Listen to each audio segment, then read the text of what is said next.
This podcast is brought to you by Tethered. As all of you know, I am all in on saddle hunting, and I basically trust my hunting to all of Tethered's gear, whether it's the Mantis Saddle, Predator Platform, his strap, whatever the case might be.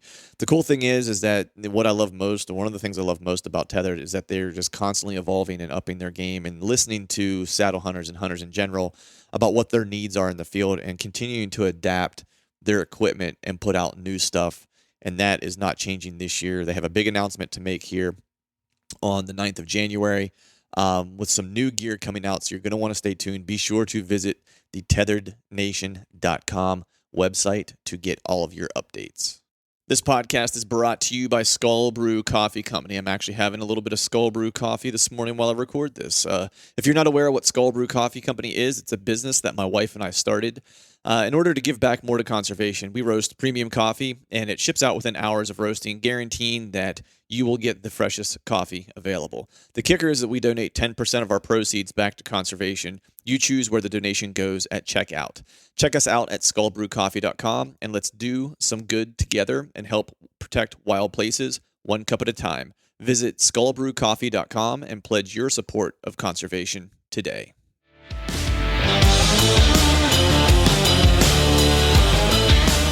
Welcome to the Truth from the Stand Deer Hunting Podcast, brought to you by Skull Brew Coffee Company. I'm your host, Clint Campbell, and you're listening to episode number 159.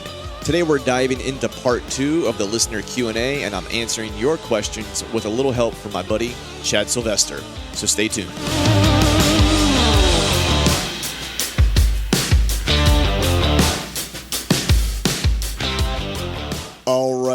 All right. What's going on out there, folks? Happy Wednesday to you. Hope you're doing well. Hope you're feeling fine. We are pushing through yet another week. We're back. We're back in the saddle, so to speak. Took a little time off. I know I missed purposefully so. I missed putting out an episode on January 1st. Decided to take just a little bit of time over the holiday and skip that episode, as I was trying to do just a little rest and relaxation, spend some time with the family, and get away from the podcast a little bit, which you need every now and then to clear your brain, start thinking about what 2020 might have and what we want to do, what some focus areas might be. John and I, of course, we'll divulge what our plans are for the off season, stuff like that. And then more specifically, I'm in the midst of still kind of making my list of things to do. I don't refer to them as New Year's resolutions, because those I think are meant to be broken. I look at them as making a list of shit I'm going to do. And so there's a few things I've already kind of thought about based on some of the hunts that I had this year, of some things that I want to change, adapt, add to my bag of tricks. And some of those things I think I'll try to make probably a focus of content for the podcast. And we'll see how those play out. I've already kind of started putting some of those things in motion, lining up a few guests that I think you guys will dig with some cool topics. So that's kind of what's going to be in store for the new year. I have had a chance to get out and do a little bit of hunting since the last time I spoke to all you guys. Was back home over Christmas, did a couple late season hunts back home, or actually did one back home. Did one around here, and I don't remember if I even mentioned that one, but it was on a new piece of public that I went out, scouted, and checked out. Just spent some time doing that, and found some good stuff. I think that isn't necessarily good for late season, but will be good for next fall. So just kind of earmarking those areas and already kind of putting into motion some plans, and beginning to prepare for next fall. Did do a hunt on the one piece of the swamp. Didn't see any deer. Actually picked up my first shed of the year. Which is kind of made me a little apprehensive to be hitting the timber, looking to fill my buck tag, just because it's a little odd, but they're dropping a little bit early around here, and so I'm a little apprehensive that I don't want to shoot a deer mistakenly thinking it's a doe when it's actually a buck. And so I'm staying true to what I had mentioned, earlier in the year, whenever it came to late season, where I was like, I don't have really any great late season setups around this area. I do at home, because we have some family property and stuff like that have some food sources on them, so I could hunt those. And I did hunt my dad's property while I was back for Christmas. I pulled a camera card while I was there and was pleasantly surprised by some of the deer that had showed up over the course of rut. Now, the bummer is, as I'd mentioned previously, I'm always gone during rut. I'm always, on a trip somewhere, and this year will be no different.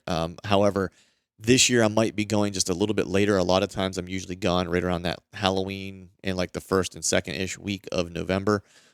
This year I'm thinking of maybe not starting that rut trip until maybe the second week, based on cameras from previous years and experience on this particular piece from previous year. I feel like I've maybe been there a week too early in some cases. So might push it back and go like the second week of November. We'll finish fleshing out those plans, which would be kind of cool, because then I'd actually be able to spend like some time that first week in November in Pennsylvania, which I've not really got to hunt for several years, because I'm always out of state on a trip during that time frame. So that was kind of promising when I pulled those cards, because there was a lot of decent bucks that were at my dad's place during that week. And the other bit of good news off that card pool was the one shooter that I had pictures of, which looked to be the best deer that I had on camera on that property this year. I had a camera that I pulled. I think I mentioned this. It was it was the opening weekend or opening Saturday of gun season. I went out and hunted that property, as I'd mentioned, with my bow. And there was a camera close by, and I pulled it, and there was a really good deer on that camera. And he had passed through like the 1st, I think, of November, I think is what the date was, or it might have been the 3rd. It was between the 1st and the 3rd. And so, my curiosity was, or what I was wanting to know is, like, did he just show up randomly, like the first week of, November, or, right around Halloween, and then he's there for like a couple, like 2 weeks, and then he's gone, or whatever the case is. And so when I pulled some of the other cards over Christmas, what I realized is he actually was really showing up consistently on one particular camera during daylight around like the 18th, 15th, 18th of October, and was pretty consistent with showing up, every few days on this particular camera, and was really active during daylight hours in mid-October. He actually started his activity actually went more nocturnal or at night. As it pushed closer to November. So that's kind of cool. So that's something I'm just kind of throwing in my bag of tricks. And then as I watched the cameras, like, he was still around after, I think he had a couple more days left of gun season whenever I saw like the last picture of him that I pulled. And so he stayed on the property all through rut. It seems like he's there all through the most of late season. But as it happens on this property, there's a lot of pressure in the area. And so the deer get pretty scarce after gun season. So the cameras are still out there. I changed cards and stuff, and so we'll monitor that and see if he happens to show back up. So that was good. And then this past weekend I did a hunt/scout on a piece of property where I had that encounter with that really good deer. There were some primary scrapes. I think I'd mentioned there was a creek bottom that was back in there, and I wasn't really sure what it was because I'd never been back in there. So I hiked this past weekend back in there. I was really just looking for any type of late season sign to maybe set up on. So I was looking for, some type of oak tree that might have some acorns that are still viable in that area. There are some, food plots on this particular piece of property, or they're not food plots, but they're, I guess they are technically food plots that the Game Commission had put in. And so as you might imagine, late season, that's where a lot of guys are set up. And even during, October, a lot of guys are setting up around that food source. And I'm sure it got hammered during gun season as well. And so I just typically scratch that entire area off from the possibility of me hunting there, just because I don't think that, I'm going to see the caliber of deer that I want to see there, and may not see deer at all, especially this time of year, based on the pressure that property, I'm assuming, has had, again, based on what I had seen yesterday, because I saw plenty of hunters yesterday. So I ended up hiking to the back section of this piece where it's really like there's a creek bottom at some point, but really what it turns into is just like a nasty swamp, which, I found to be a little bit reassuring, because I don't imagine there's going to be a ton of people back there. Didn't really see much sign. It's really, really thick right now, and we're in January. So, as you get into, as you look at September, late September, for me at least, mid-September, through October, like, that's going to be super, super gnarly thick back there and going to be hard to get into. So I really got to make a plan this year to try to hunt it. Found a little bit of buck sign back there, some decent rubs. So that was reassuring, but there's a couple dynamite pinch points where there's, some topography and land features that kind of create very definitive places where deer are going to have to travel to kind of make their way through this, like, swampy, nasty, marshy mess to get to the other side of it. And there's a trail that kind of runs right through that you can definitively see. So that's precisely where they're going. And for October, there are two huge oak trees at that pinch point that are dropping acorns like crazy. And there were plenty of acorns that were still on the ground, but it's so wet back there this time of year, they're all rotted, so they weren't worth anything for late season. But when I looked at that, I was like, man, this would be a dynamite spot for, mid-ish October, because I guarantee you there's bucks that are probably bedded back in that general area. There's a ton of like really tall like swamp cattails and reeds that are kind of in that swampy area. And it was pretty wet yesterday, but we had a good solid 2 days of rain. So I'm imagining like if you get some decent dry weather for a spell in September, October, that'll probably be dry enough to where I'd imagine you definitely would probably find some deer bedding in that. And so I was really pretty stoked about what I had found because, I feel like the deer that I had seen was bedded back in that area. And I found some really good spots where I think that I could probably capitalize on an earlier season type hunt. So that was reassuring. And then the other thing that I did, I just want to make mention of before we jump into this podcast with my buddy Chad, is I get a lot of questions about my saddle equipment, what the gear that I'm using and so forth. And so I know I've tried to explain it a couple different times on the podcast here, what I'm using, how I'm using it, etc. And so I thought what might be helpful, and since I get a fair amount of questions about it, was if I would just make a YouTube video, and put it up on the Truth from the Stand YouTube channel to kind of outline what it is I use. So that's exactly what I did. I did a video that basically outlines all of my essential saddle equipment. So it's everything from, of course, the Tethered Mantis saddle that I'm using, the Predator platform, my sticks, my short sticks that I'm using, the Climbinator that I'm using, what I'm actually keeping in my pouches and so forth, and how I have things kind of situated, how I'm getting my platform in and out of the woods, how I'm getting it out of the tree, and when I'm descending. So I kind of go through, some of the small mods that I've done to my saddle as well to kind of fit what I need it to do. And I created a video. It's about 9 minutes long that kind of outlines all that information. It's basically the no bullshit version of like my saddle gear. So I'm not going into like, how I'm packing my pack and what other gear that I'm taking. It's only the essentials that I would take in if I were going to go do a hunt tomorrow, or if I were going to leave right now to go hunt. What would the items be that I'm taking? That is what the video is about, because I'm always kind of striving to try to lighten my load and debulk and take fewer and fewer things. And so it's continually, kind of an evolution to make that happen. And I have one more kind of update I'm probably going to do for some earlier season hunting and using just the Predator pack for that.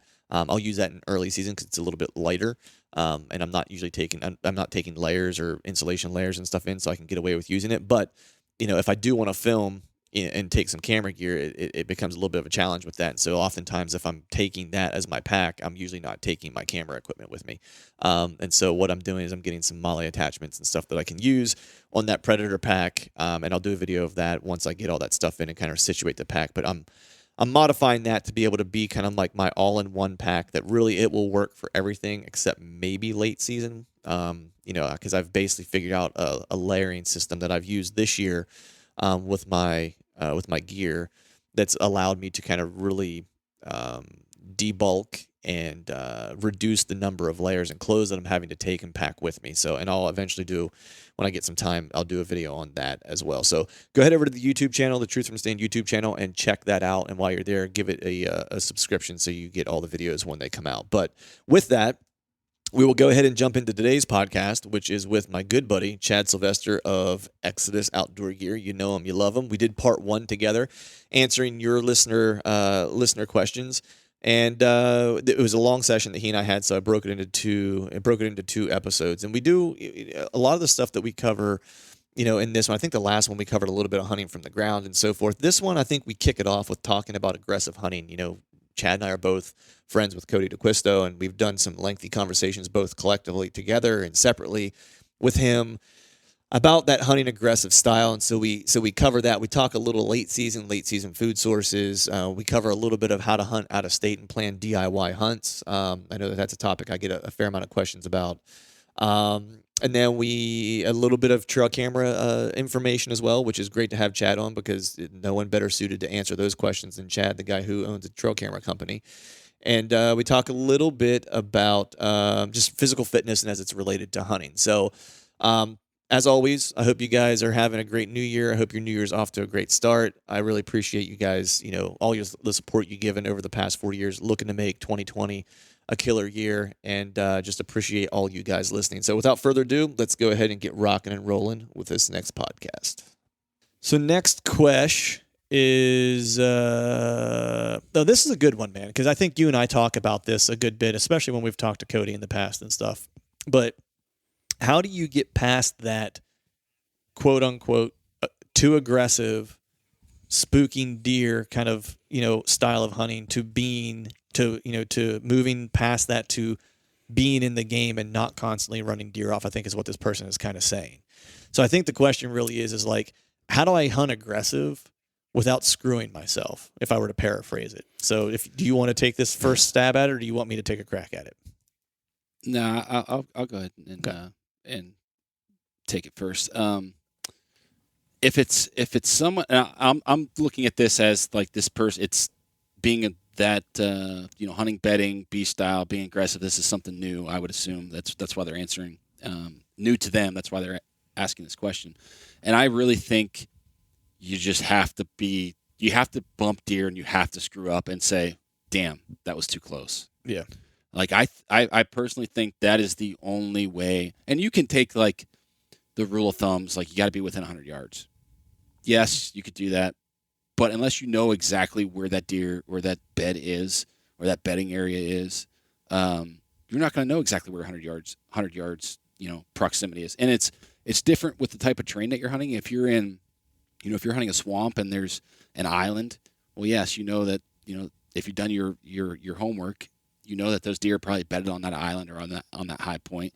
If you're in ag ground, it might not be as easy. If you're in hill country, it might not be as easy. So I think you just really gotta be, not be afraid to screw up and bump deer. And it's a lot easier to do that when you're hunting really big chunks of ground where if you bump that deer, it's not going to end up, on your neighbor's property where your neighbor's going to kill him. If it's micro chunks of ground, 50 acres, 100 acres, or smaller, like that is a worry. So I think that you're better off being too aggressive and bumping the deer and knowing that you bumped him versus being too far back, not seeing him, and then wondering, okay, well, I didn't see him. Did I bump him? Was I not close enough? And you have all these thoughts running through your mind.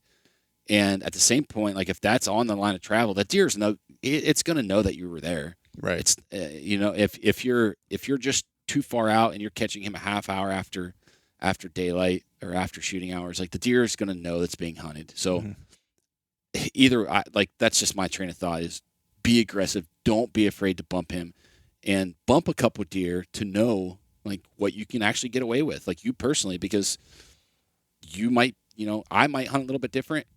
I might be louder, so I have to stay a little further back. The way you set up, you might be a little quieter. You might be able to cut that distance a little more, or vice versa. So right, that's my advice. Just go. Don't be afraid to bump those deer. Cody and Andre, they'll talk about those bumping them tactics where they'll bump a deer out of its bed, and they'll hang a stand. Like they'll get downwind where they think that buck is actually going to circle downwind of its bed and scent check that to see what exactly bumped him. So just, take a step back, figure out, where that deer or how that deer is going to approach that bed downwind to scent check it. And, there's an opportunity to kill him there too, even after you bump them. So I don't necessarily think that if you bump a deer, the game's over. Yeah. Now, if you do that day after day after day, like, the deer is not going to tolerate it. It's not going to put up with it. It's going to, it's probably going to relocate. Right. But I don't think, it's the end of the world if you do bump one. I think that we oftentimes give deer not enough credit for having as much nerve as they do, because I think we feel like they're more sensitive than they are. Now, I'm not saying, to your point, you don't want to go bumping them day after day, but I think a little bit of pressure on them, especially, I think you have to look at what state you're in too, like, and where you're hunting, and you have to. I think you have to take all the things into kind of consideration to understand what you're going to get away with. I think it also is it a place that you live? You know what I mean? And that you're going to be able to hunt over and over again, or a parcel you're going to hunt over and over again, or are you on like an out-of-state DIY hunt where you've got 7 to 10 days to get it done? You know what I mean? Because I think both of those things would play into like how I might approach it.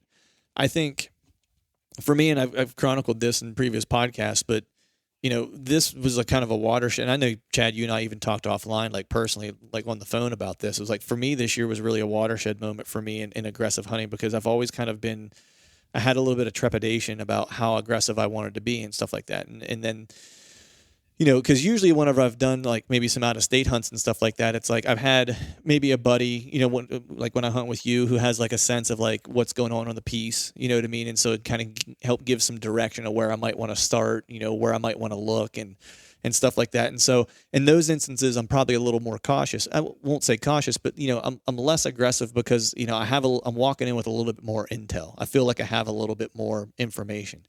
This last trip to Iowa, I went out in March and scouted with John, but the parcel that I ended up hunting the most often, like he and I never walked on. And so the only way I was going to learn it and figure it out was I had to put miles under my feet, and I had to move deer because I had to just figure out where they were spending time. And to me, that worked on that piece because I was hunting a public piece that was several thousand acres in size, like something like 7,000 acres or whatever. And so I wasn't worried about bumping deer because like once I know I found in general where they're at, I know I'll find more. Like I wasn't worried about that.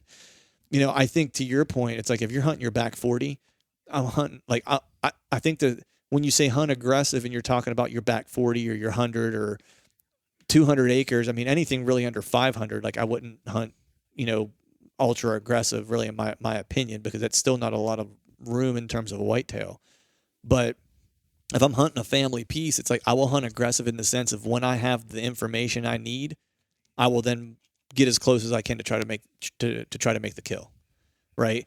But what I'm not going to do on those pieces is I'm probably not going to like take walks through during the season more than maybe once and maybe move a deer and go, okay, I confirmed where his bed was at, where I thought it was at. Or I confirmed in the general area where he's bedding. I found a bunch of sign in a primary. And this is where you kind of get back to finding that sign because, you find that primary scrape area with like a rub in it or whatever the case is. It's like that's an aggressive move because you're getting up in his business. It might not be his bed, but that is like a spot that he's really comfortable in, which is why he's laid down all that sign. So you could aggressively hunt that. So I think that there's different ways to kind of go about it. And I think that that's what I've learned over the past 2 years of trying to adopt this approach more and more is that you got to be unafraid to make mistakes. You got to be willing to fail. Otherwise, you're never gonna get there. And actually, Dan Infalt and I talked about this. He was like, you got to get past the learning curve part of it because once you do, it's like a light bulb goes off, and then you start having confidence in what you're seeing, and then you start to just get a feel for how close you are, because Dan even says it's like there's times when he gets too close and blows one out, and he's been doing it for how long? You know what I mean? So it's not like guys don't do it. It's just the guys that have been doing it a long time aren't so concerned when those types of things happen. They'll either go re-find the deer or they know that the spot that they found them in is their prime spot, and like come hell or high water, short of being like jumped on by a human, they're coming back.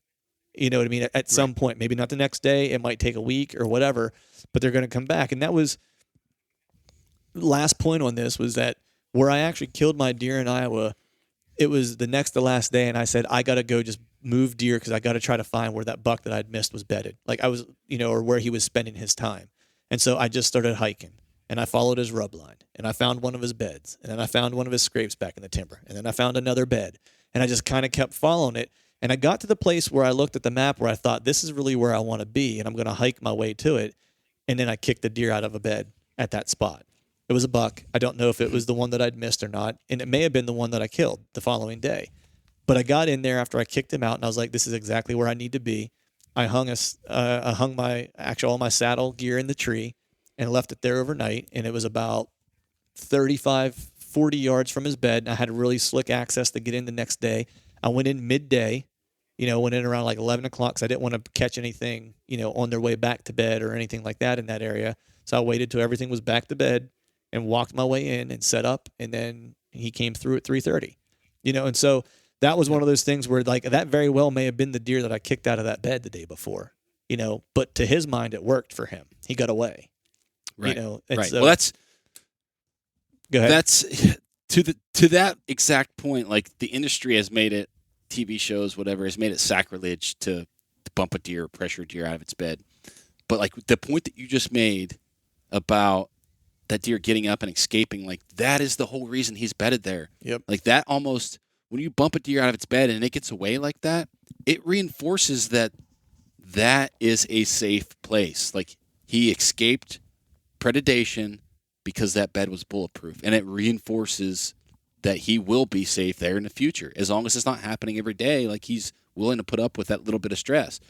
But like when you make that mistake and bump him, you need to ask yourself to learn from it. Exactly what you said. Like, even Dan still makes these mistakes, but the difference between him and like probably me, like every time he does it, he's asking himself why. Like, why did the deer see me? Did he smell me? Did he hear me? Did I get too close? Did I make a wrong move? Did I move too fast? Like, just ask yourself the questions and figure out why that deer got up out of its bed and scooted out of there. Yeah.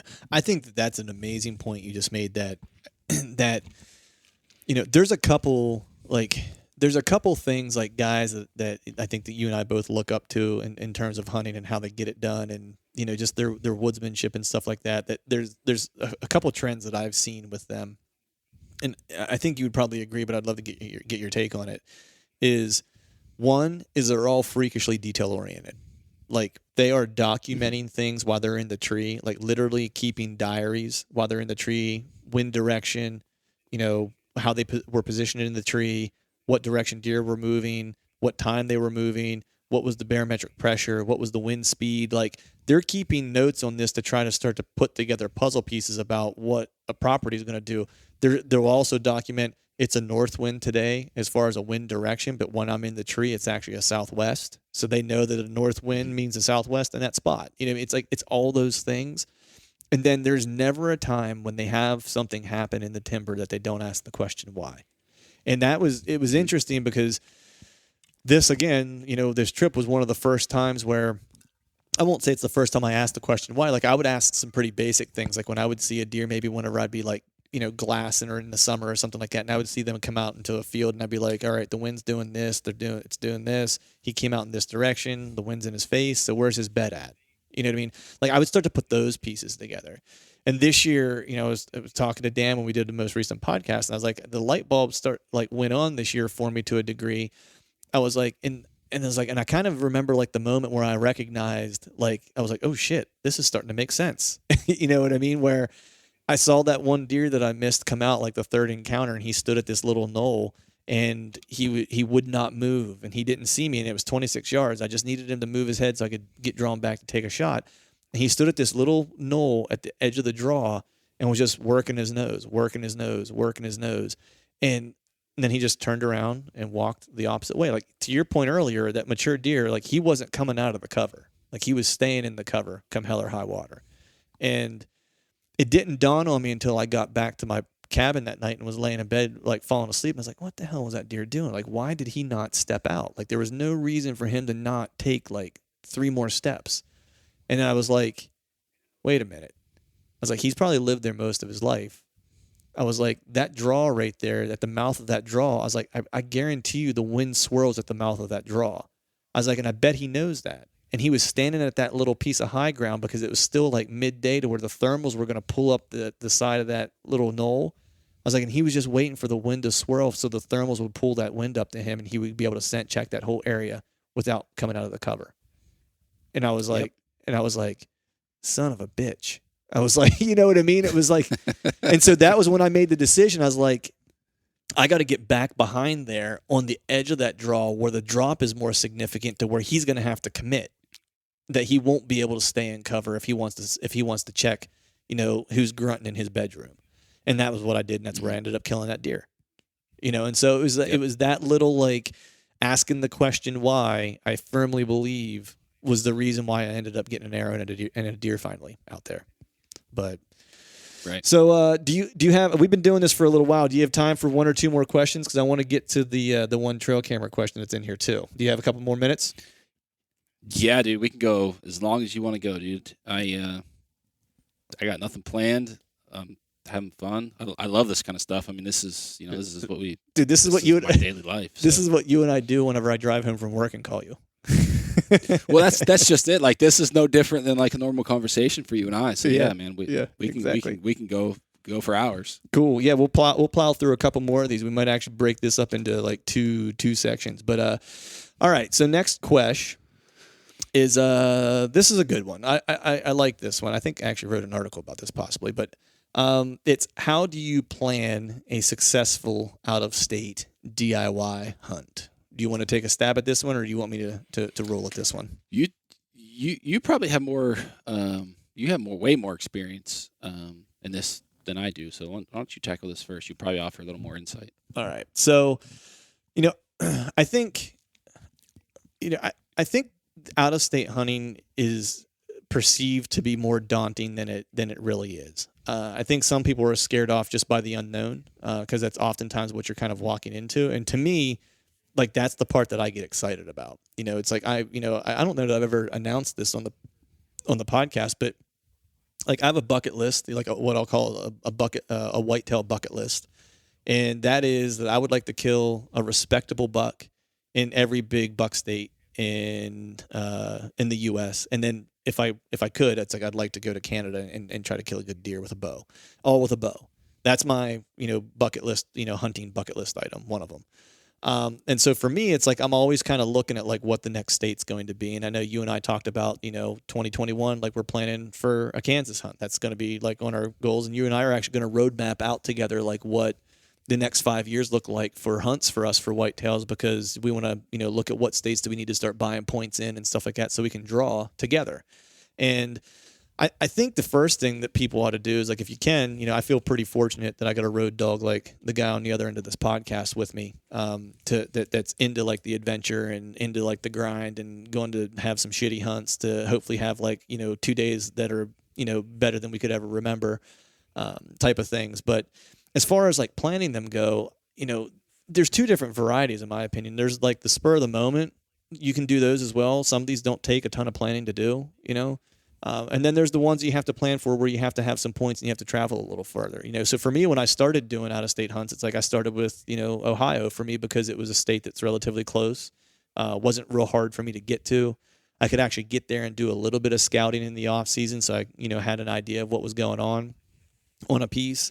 And so those were kind of some positive, hang some trail cameras if you have some time. But really what it all starts is think about what your goal is and understand what that is. What type of hunt do you want? Like, do you want to get run over with deer? Do you want to not see a lot of deer necessarily, but if you do, it could be a jaw dropper? Do you want to hunt land? What's your physical fitness level? Are you willing to grind over mountains and, through tough terrain? Or are you looking for something that's a little bit more flat land? Do you want to hunt food, agricultural food source kind of setups, or you want big woods? Like, you have to kind of put some parameters around what it is that you're looking for. And then from there, you kind of dive into what state might fit that bill, right? And so, part of that discussion too is, of course, the caliber of animal that you want to be after, that you want to go after, and that plays a large role in not just what state you might go to, but which county you might want to start to look at. Are you going to hunt at an outfitter? Are you going to hunt? This, of course, question was around DIY.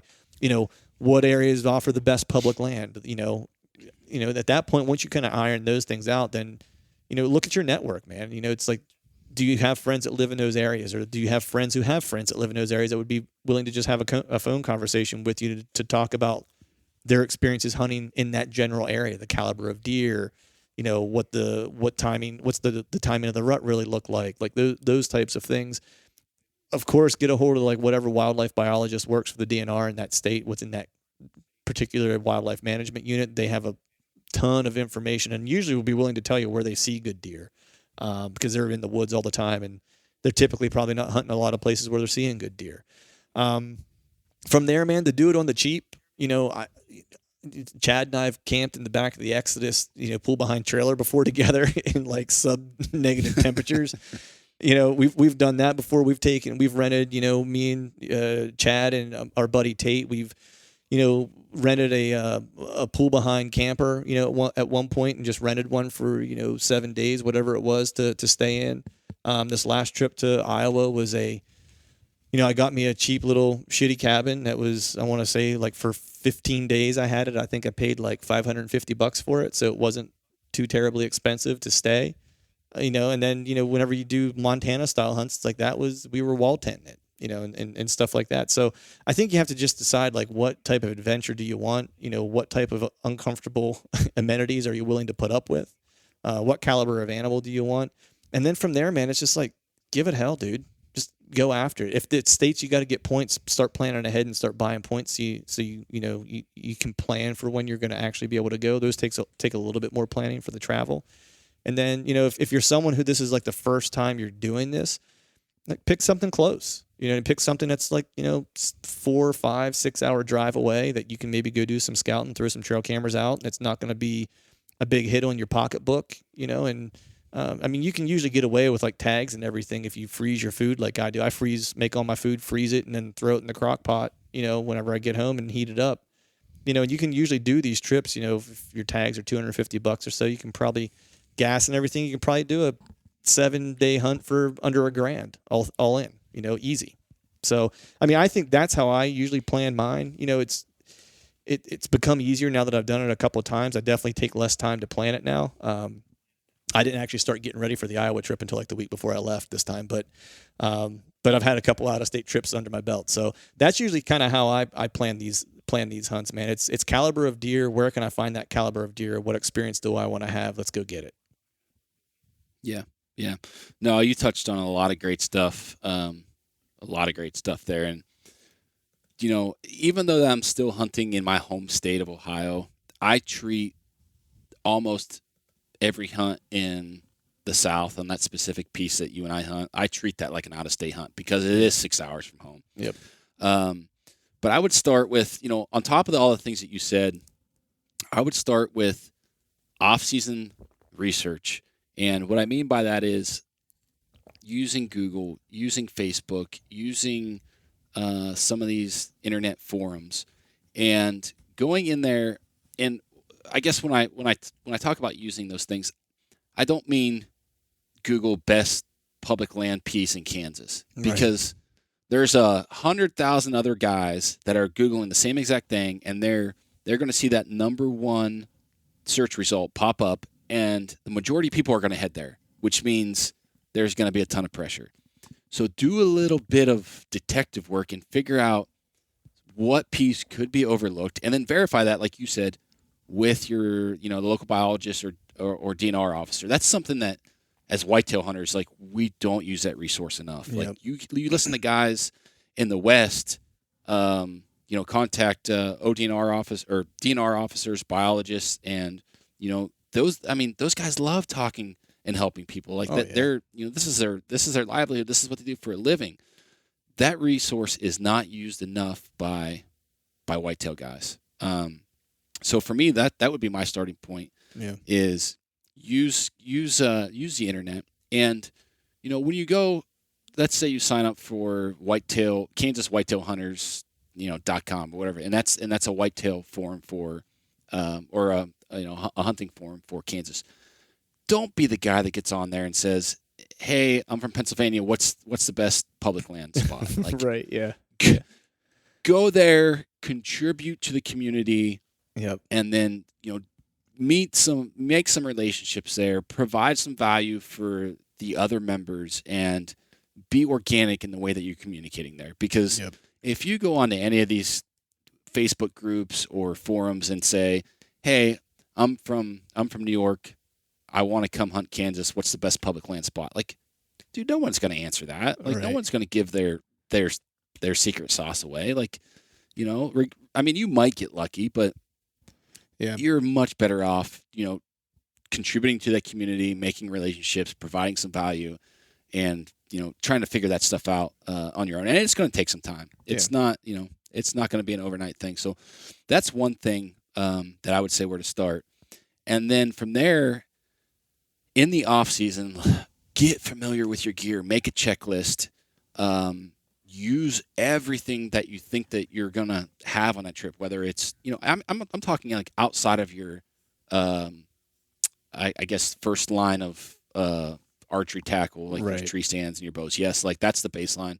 know that stuff, but know what you need to, like you said, meal prep. Know what you need to cook. Know what you need to camp, whether that's a sleeping bag, whatever all that stuff is. Make sure you have a checklist. Make sure you're familiar with all that gear, because when you have those types of gear failures, number one, it's going to take away from the experience of the trip, or it might add, depending on your personality and how the situation works out for you.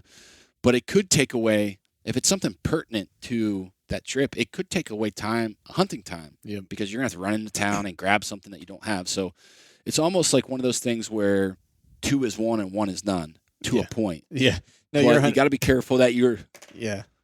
I was just going to say you're 100% right. Like that's definitely when you're doing those travel hunts, man, it's like you got to have all that stuff together, because like you're out, you're on a limited time and you want to be in the game as much as you possibly can be. And anytime you're spending preparing food, cleaning something up, trying to find this is time you're not focused on thinking about what you're going to do the next day, looking at your wind data for the next day, looking at your topo for the next day, like all those things. It's like, I almost feel like it's at least when I go do the out of state hunts, at least this last trip, especially, it was a little bit different because I was by myself on this trip, but it was almost like an immersive master's course in bow hunting whitetails, because that was all I had to do for 15 days. Like that was it. Mm-hmm. You know what I mean? And so there wasn't a moment that was used to think about anything other than that. Which was really cool. And I think the checklist thing is a good point, man. Like I totally glazed over that.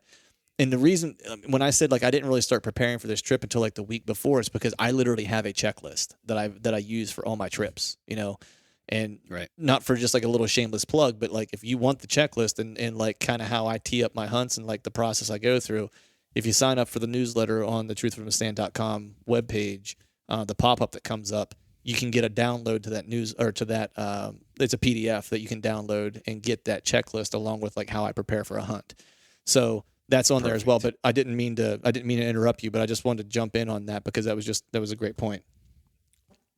No, that would be pretty much it for me. The last thing I would say is, and you've already mentioned this, is having a hunting partner, like being able to share camp with someone with the same positive attitude, because you're going to have rough days. Like you're going into a spot where you have limited experience, like you may have never maybe visually laid eyes on or shed any boot leather on. Like it's going to be hard. Like keep that in your mind. Like, yes, you could get lucky and anything can happen the first day, but like just like your Iowa trip played out, you're out there for 2 weeks and like you're grinding, and it happens, the last few hours of a 2-week trip, So you gotta stay positive. You gotta be willing to work, and realize that the experience is more than just killing, and it's a lot easier to keep that mentality when you have a good hunting partner. Yeah, especially if it's like I would say my kind of mentality or approach is a little different when I go to Iowa than when I go when I go to Iowa versus say when I'm going to Ohio, because Iowa was like, I'm going to get to do this once every 4 years at best, probably once every 5 years. And so you really got to make hay. And if you fail out there over the course of 2 weeks, it's like, look, I had a great time and I had come to terms with, coming home with a tag was a possibility. And I had come to terms with that and, was positive about it. And that the experience that I had out there with like communicating with deer and vocalizing with them and calling them in, like it was incredible. So I could have came home with a tag in my pocket and been like, that was a great trip, right? When I go to hunt Ohio, I take a little bit of a different approach because that's a place that I know that I'm going to go back often. And so I'm also looking whenever I'm there to try to learn something while I'm there about the place, because I know that I'm probably going to plan to come back to hunt it other years. And so I'm not just trying to figure it out for that hunt. I'm trying to put some stuff in the memory bank that I can use to make hunts later a little easier. To where I'm not starting from ground zero. So, if you live in Pennsylvania or you live in New York and you're going to travel like to the Eastern Shore, in Maryland, or if you're going to go to Ohio, or if you're going to go to Illinois or whatever, or Ohio might be the better example, that's going to be like a 5-6 hour drive, whatever the case is. you should look at it as something that you're going to, go back and do probably more than once, and look at it also from like, hey, this is going to be a learning opportunity for me because I'm going to put some stuff in the memory bank. That way, when I do come back, I'm going to have this to build off of, which means I should be closer to quote unquote releasing an arrow success than just an adventure success, right? So I think that's the other thing too, is to keep that in perspective. And man, there's no better place to learn than somewhere that, that's a great place. Those types of setups are great opportunities to be aggressive because you're only got so many days, so you don't have to worry about busting up the deer herd. You know what I mean? It's like, Right. I'm not worried about, I don't want to mess someone else's hunt up, but if I don't know where they're at, it's like, I'm not worried about spooking deer and running them over and stuff like that because I'm here 7 days and chances are I won't see those deer again in the next 7 days. And that's okay. I'm going to go find other deer. Yeah. So, yeah.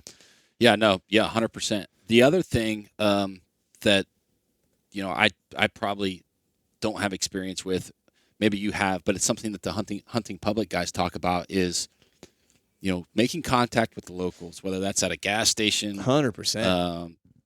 like a private landowner that's butting up or adjacent to the public that you're hunting, like talk to the landowners and maybe that's more than one. I personally, like, I talk to enough deer hunters, like you can kind of filter out the BS from, a guy that's maybe only hunted a few years, maybe he's a little novice, or maybe he's just, completely full of it versus a guy that understands actually what's going on. So don't be afraid to talk to the locals in the area when you're there and, and take that into account, I guess. Yeah. I mean, on these DIY hunts, it's almost got to be like, I like to use Josh Prophet's quote where it's like he hunts like a coyote for opportunity, and you got to do that even when you're hunting for information. You know what I mean? Like one of the things that helped me out a good bit while I was in Iowa is I ran into this guy, Corey, and I mentioned him a couple times on the Rut Log podcasts. Super good dude. We just so happened to come out of the timber at the same time, and we were hunting almost a mile apart from each other. But we came out at the same time, and he saw my truck. He's like, "Oh, you got a PA license?" I was like, "Yeah." He's like, "You from PA?" And I was like, "Yep." He's like, "You come out here often or whatever?" And I was like, "Well, non-resident." I was like, "Draw. This is my first time I've ever drawn." And so we started talking a little bit, and he was like, "Oh, where are you hunting in here?" And I told him where I was hunting. He's like, "Oh, you're way down in there." And I was like, "Yeah." And he's like, "Yeah, I'm hunting up here along this fence line by this horse farm." And we started just talking, and he told me right away. He's like, "Yeah, there's like a 180-inch non-typical that people have been seeing around here." He's like, "So just he's like it's Rudd." He's like, "So he might make his way down to that bottom side." He's like, "So just keep your eyes peeled for him." He's like, he's lurking in here somewhere." And so we were just talking a little bit, and he's like, "You done any scouting around here?" And I told him I was there in March, and we started looking at OnX a little bit together, and I started showing him some of the places that I've scouted. And he's like, "Yeah." He's like, "Man, down." He's like, "You're over here by this lake." And I was like, "Yeah." He's like, "Yeah." He's like, "I've been over there." He's like, "I've run some trail cameras." Now he grew up in this place. I think he lives in Iowa City now, but his family has a farm there, and I think that's where he grew up. And so he's like, "Yeah, I've hunted this public land all my life. Like I've run cameras all over every inch of it." He's like, "There's basically not a piece of it that I don't know." To boot, he was a forester. And so he also had like a resource that would tell you where like all the clear cuts rotated every year. And so he turned me on to that. And then he was like, "Hey," he's like, "take it for what it's worth." He was like, "You're over by that lake." He was like, "Have you looked at this side of it, the west side of it?" And I was like, "No, I haven't looked at that side." He was like, "Historically," he's like, "I've seen some good sign in there." And he's like, "And I've had some encounters with some good deer over the years on that side." He's like, "You might want to check it out."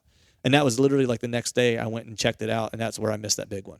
Like literally the next day. So it's like, to your point, it's like not every local is going to treat you like that. I ran into just a really good dude. Like he could tell that I think what you were just saying, like I always like to say game recognizes game, where he's like, "All right, this guy's here for 2 weeks to grind, get after it. He's in here, like his truck's here when I pull in, like, so I'm beating him there." You know what I mean? And he's coming out at like 0 dark 30. He's like, "All right, this guy's here to get after it.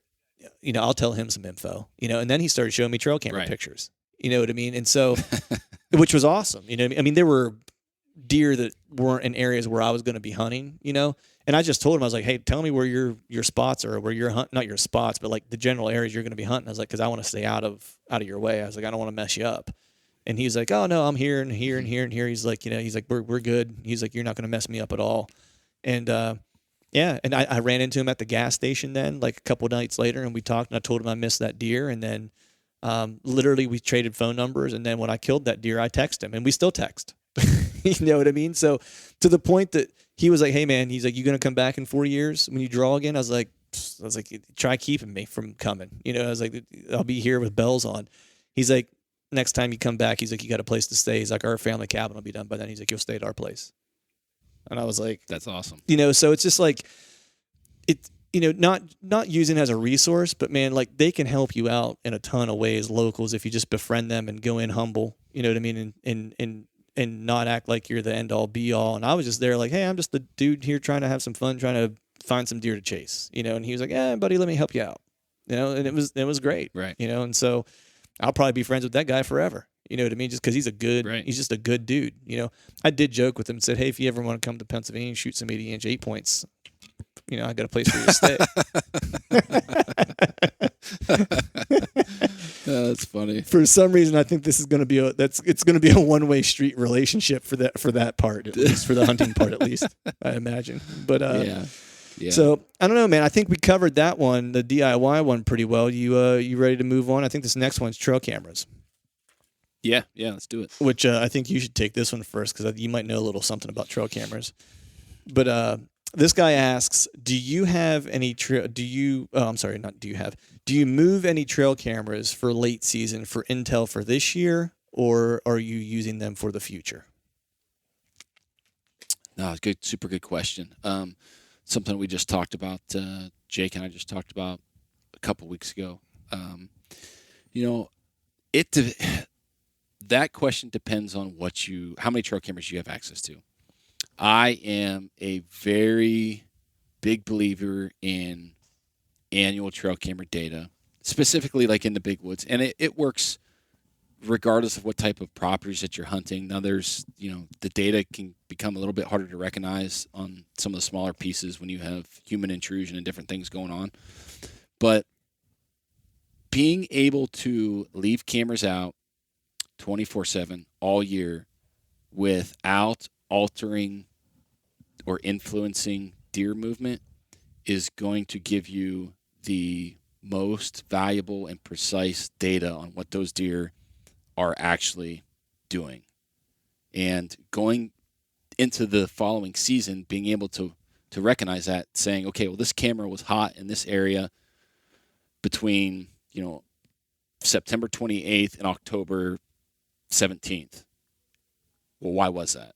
Mm-hmm. Then you can go and maybe those pictures are going to tell you that. Maybe there was a scrape there. Maybe there were white oaks dropping acorns. Those pictures are going to tell you that. And maybe that's dead, through the rut and picks back up during the late season.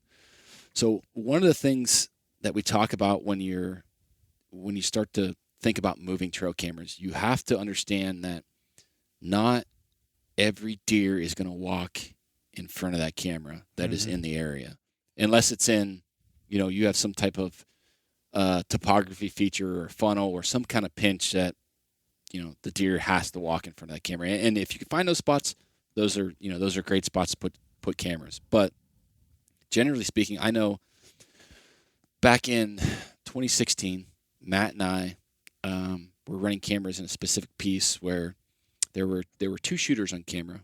One was a big 6x6 typical that was almost 190 inches, and there was another older deer, 150, 160 inch deer. But that 150, 160 inch deer would get his picture taken on a camera once, and that deer would not walk in front of that camera again, ever. And there was a point where, now we had cameras, again, we have access to a lot of cameras. I mean, we own a freaking trail camera company. Right. I'm not going to say that we run, 6 or 7 cameras in the area. We have a lot of them out. And so I don't know that someone else would be able to identify, some of the things I'm talking about. But because we had so many cameras scattered in that area, that deer would walk in front of a camera, get his picture taken, and that specific deer would notice the camera. Okay? Mm-hmm. That was one of the first things that we noticed. And that deer would never walk in front of that specific camera again. But you then, a couple weeks later or a week later, you'd get him on a camera down the ridge or on a different saddle or a bench system, and it would be the same scenario. He'd get his picture taken and then not walk in front of that camera. And that happened probably 3 or 4 times on different cameras between, I'm going to say late summer to mid first week of October, like just when the bow season came in. Mm-hmm. And our thought was like, okay, well, that deer shifted. He's not here anymore. We're not getting any more pictures. Like, he's gone. And just a couple weeks after we had checked those, made that first card pull and made that assumption, like Matt saw that deer on the hoof, had an encounter with him, and had an encounter again after that first encounter. So that deer was there the whole time. He just wasn't walking in front of those cameras. So I guess the moral of the story is, before, if you're a guy that has 6, 7, just a handful of cameras you run, there's nothing wrong with moving them from rut spots. Like, if if you're familiar with the property, you know that it's hot and that camera's monitoring something that is taking place during the rut, and it's going to, that activity is going to die down. Well, that camera's probably not going to do you any good in that specific spot during the late season. So if you're comfortable with that, go ahead and move it. But if it's an area that you don't have historical data on and you don't know what December, January, February is going to bring during the late season, I would say be hesitant to move that spot or move that camera from that spot, because not getting data is also going to tell you something. Mm-hmm. Looking into that next year. So I would just say be cautious of moving cameras too frequently. Another thing that we see is human, and this isn't in the big woods. I really feel like the deer that we're hunting are a little less tolerable to human intrusion. They don't like it. Mm-hmm. And that may be different, from piece to piece, deer to deer, whatever. But you go into a spot, hang a camera, or go pull a card, it usually has some type of influence on the activity in front of that camera for 4 to 7 days is typically like the rule of thumb that we see. Now, again, like, you're going to have 1.5-year-old deer, 2.5-year-old deer, does. Like, we're talking about mature deer, 4, 5, 6, 7-year-old deer, knowing that there's been a human in there, knowing that something's a little bit different in that spot, and either skirting it, walking behind it, walking downwind because they know that there was something there. So just before you move your cameras, ask yourself why you're not getting the data that you think you should be getting, or you're not getting the pictures that you think that you should be getting, and be reluctant to move them if you don't have historical data telling you that the spot is going to be dead or invaluable. Yeah. Now, obviously, like, if you have cameras, like I mentioned, during the rut, they're on a travel corridor from between doe bedding areas or food sources that are hot during that time of year.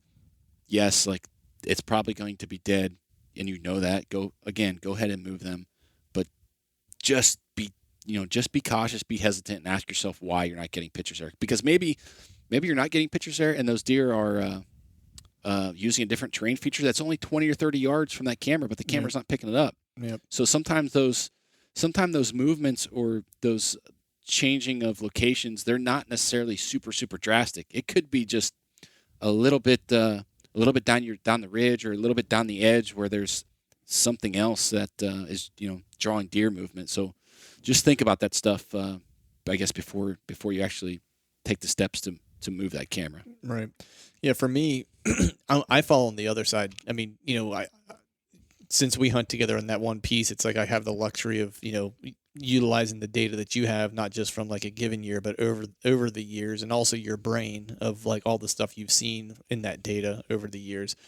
So I'll just talk, because I think you covered like that aspect of it, really well. I think, the one bit of insight that I can provide is, a lot of what I run my cameras on, is predominantly public around here in Philadelphia, and then a private parcel back home that I've had, 2 different parcels that I've run cameras on. And typically what I'll do is, I will have cameras set up in the summer, of course, that are prioritized on just inventory, right? I'm just trying to figure out who's around, who made it from last year. Is there a primary kind of, food area, and can I kind of start to figure out, is there a predominant kind of pattern back to bed, if I can figure out where that's at, instead of maybe just outside of the bedding area, so I can get a sense of like, well, what time's a buck coming back that I'll maybe want to target. So I understand whether or not it's like, like this year, for example, I had one that was coming back at like 4 a.m. and I knew that I was close to his bed. Then as it got closer to the season, like he kept getting closer and closer and closer to daylight, to like when the season opened, like he was showing up in front of that camera like 5 minutes after shooting light. I never caught up with him, but like that was what I was getting from that particular camera. But what I'll typically do then is like I'll move those cameras and move them to like rut spots and start putting them over scrapes and stuff like that, like what you typically do during pre-rut and rut.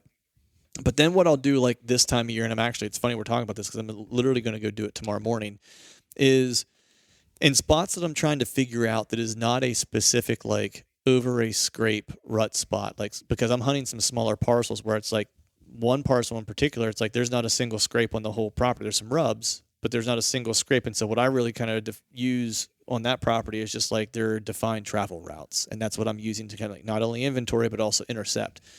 That camera will stay there all year round because of what I'm doing is exactly what Chad was mentioning. He was like, between last year and this year, I figured out when the dead spots on that property are.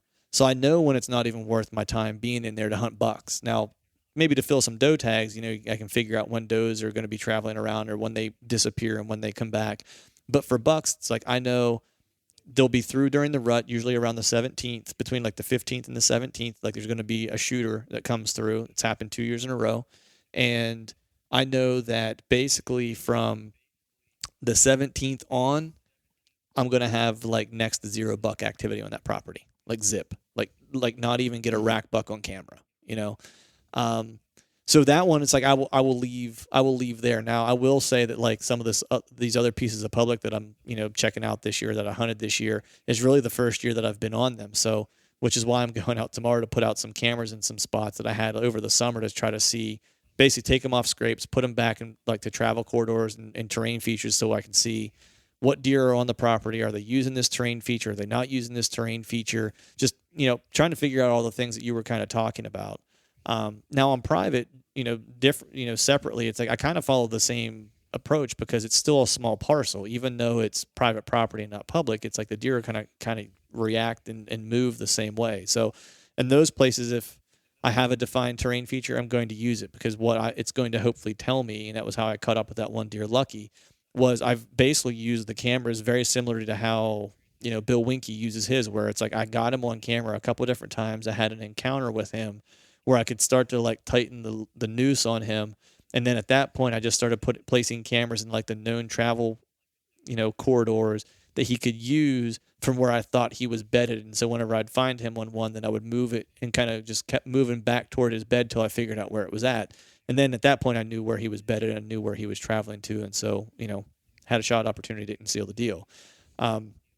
And so in those instances, yes, I'm going to use, but I figured that out over letting cameras out over the course of 3 years on that property, figuring out how the deer were moving, what scrapes they were hitting, when the certain scrapes went cold, what deer went, moved only at, under dark. That deer particularly Lucky, like he would be on the property during daylight until about October 15th, and then he'd be nocturnal until after, well, when I say nocturnal, he wouldn't be on our property until nightfall until about December 26th. Then he would start showing back up with like 5-10 minutes of daylight left. And so that was all from letting cameras out and run 24/7 for, I think that property, I did it for like 3 years straight. And I was able to really start to pin down like what like in that property, if I haven't hunted it in probably 2 years, I think. If I do, there's really only 2 spots on that entire farm that I'll hunt, because those are the only 2 spots that I feel confident that I'm going to see that bucks are going to use those particular areas. The other spots on the farm I think are kind of a crapshoot, but there's 2 particular spots that my data has told me if you want to kill the better buck on the property, it's one of these 2 places. So that's kind of how I use them, and that's how I would move mine, having more of a limited amount of trail cameras and on smaller parcels.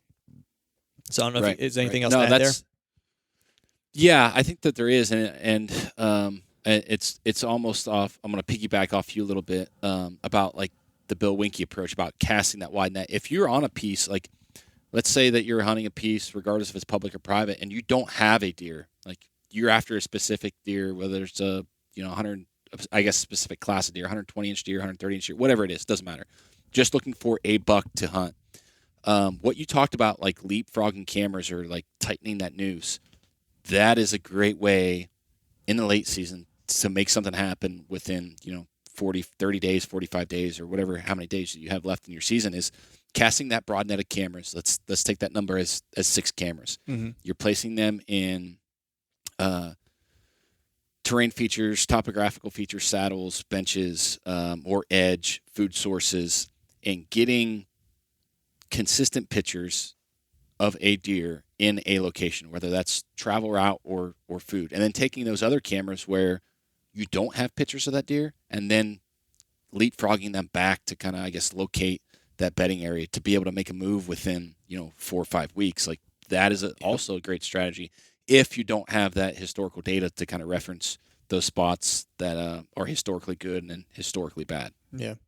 Yeah. The other thing I did, and this isn't related to late season, but since we're talking about trail cameras and we had the question about DIY hunts, it was one of the things that was super valuable for me that helped me ultimately kill that deer was when I missed that deer in that area and I was hunting over a primary scrape area.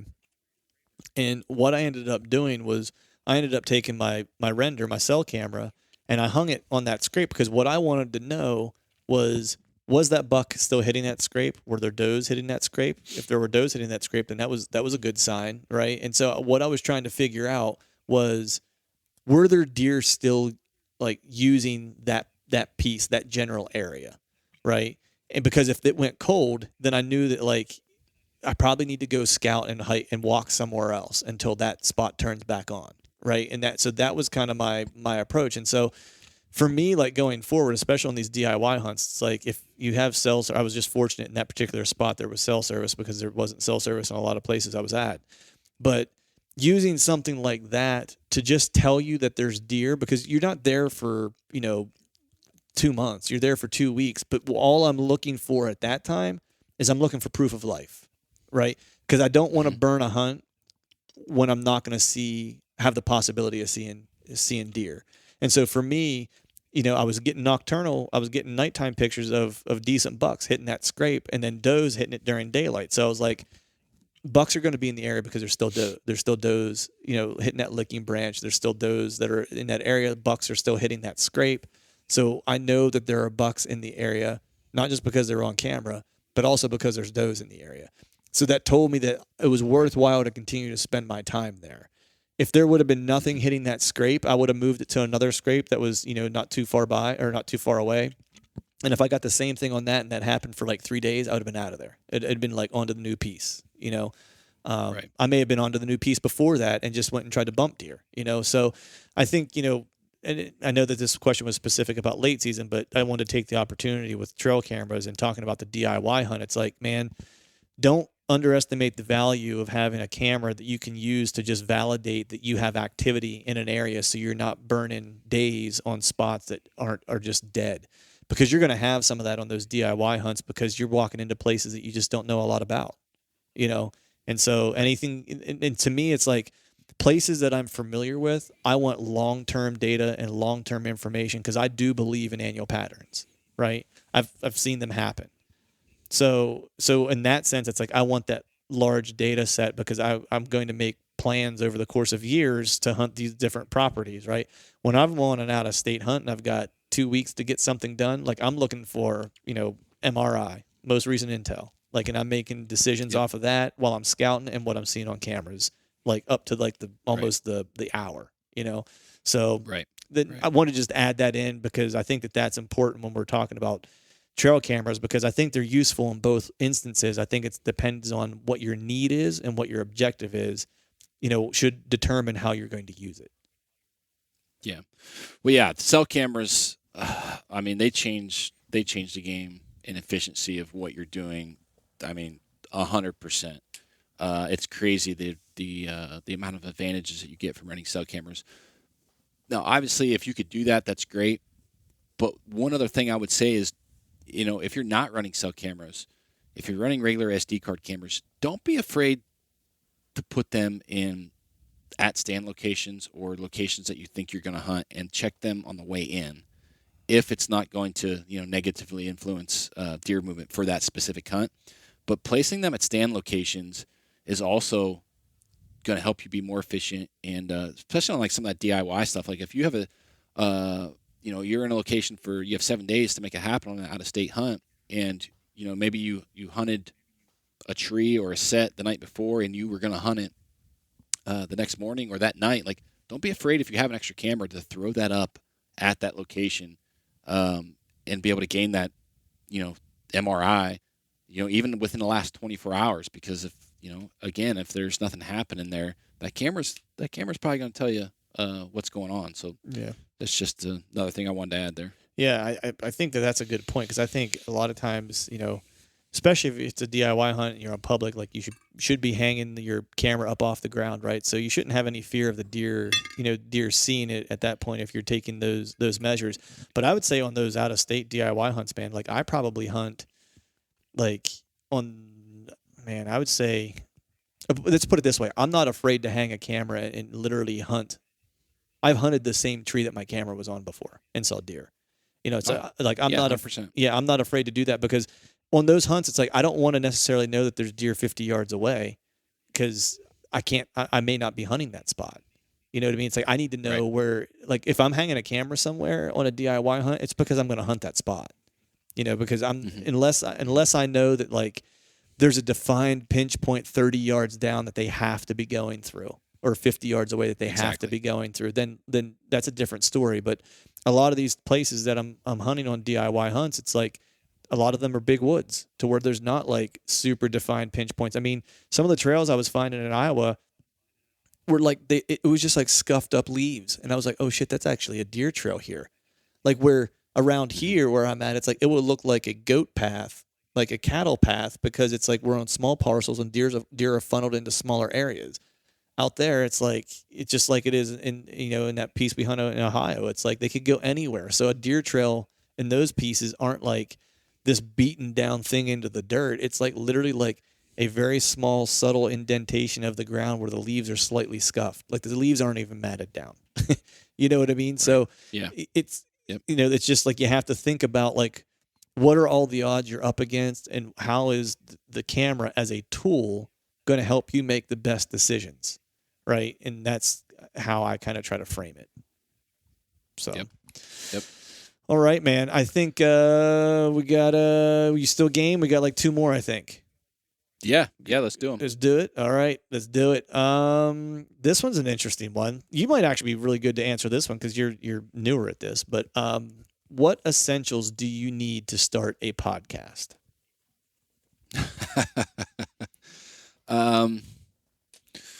There's not too much. I think you need essentials. You need some type of recorder and microphone. That's basically it. Right. I don't know that you need editing equipment right from the beginning. And we went ahead and bought all that stuff. Used, obviously we had laptops and whatnot. We just, now that we're set up, we actually have a mobile set with this Zoom. I'm not even sure what model it is, but it has like 6-channel input on that Zoom recorder that's mobile. Just records to an SD card, and then we also have a studio set where there's several different microphones, boom mics, a mixer, an amp. There's a bunch of stuff going on there, and it's honestly like it's for the level that we do it at. It's probably too much for us. We probably would have been better off from the beginning just getting this little mobile recorder that uses an SD card and batteries.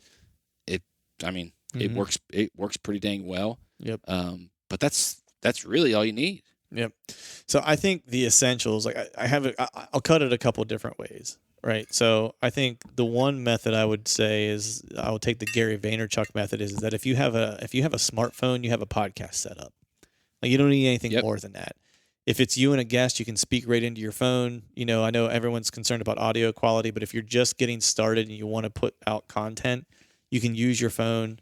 The only thing that you would really need, you can post it for free on Facebook if you want to, an audio track or whatever. If you're looking for like an RSS like syndicated feed or whatever, then you got to go with like some type of hosting platform like a Libsyn or Podbean or whatever it is. There's a bunch of them out there. They're all basically the same. You upload your stuff to it and then it blasts it out to all the normal places where you'd find podcasts, whether it's Stitcher, iTunes, whatever the case is, YouTube, etc.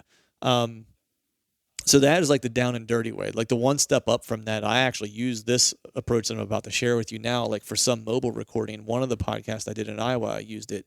There's an app for your iPhone, and I think it might have an Android app as well called Backpack, I think.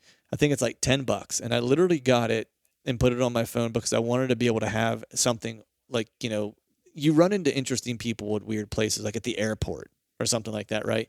And this actually hooks up with a smartphone compatible lav mics. And so I have two of those. I just literally plug it into my iPhone with that, and it has like a little mixer on it where I can mix it. Now you don't get 2 tracks of audio, you get 1 track of audio, so you have to make sure both people's lav mics are about the same distance away and one person's not louder than the other, because when you go to share it or whatever, you want to make sure that the levels are okay. And that you can literally just publish straight from that app if you want to, publish it out into the world.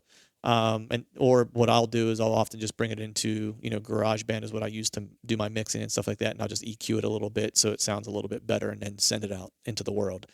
So that's another really easy, cheap setup. The setup I run is pretty similar to what Chad was talking about.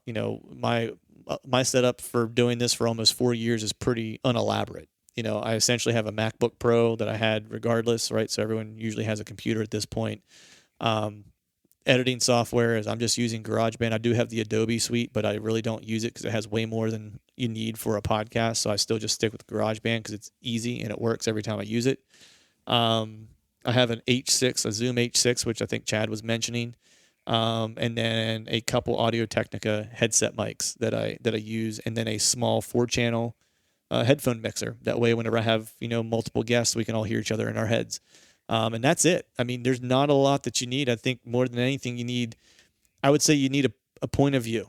You need a perspective. I think that's the most important thing because that's where your content is going to come from. And then like all the other stuff is just tools to get to capture your voice and get it out there. So you don't need a lot. Right. I think the biggest thing is if you want to start one, take the least, the path of least resistance and just start doing it. The one thing when I started mine was, you'll find a lot of reasons to talk yourself out of shit, whether it's a podcast or anything else. And you'll probably hear yourself say this exact phrase because I heard myself say it when I heard this piece of advice from, like, I was actually ironically listening to a podcast when I got this piece of advice where they said, if you constantly say, I'm trying to remember exactly how they say it. I can't until I, right? That's like such a common phrase that people say.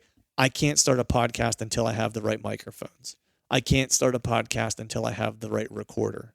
I can't start a podcast until I understand how to use GarageBand. I can't start a YouTube channel until I have the right camera.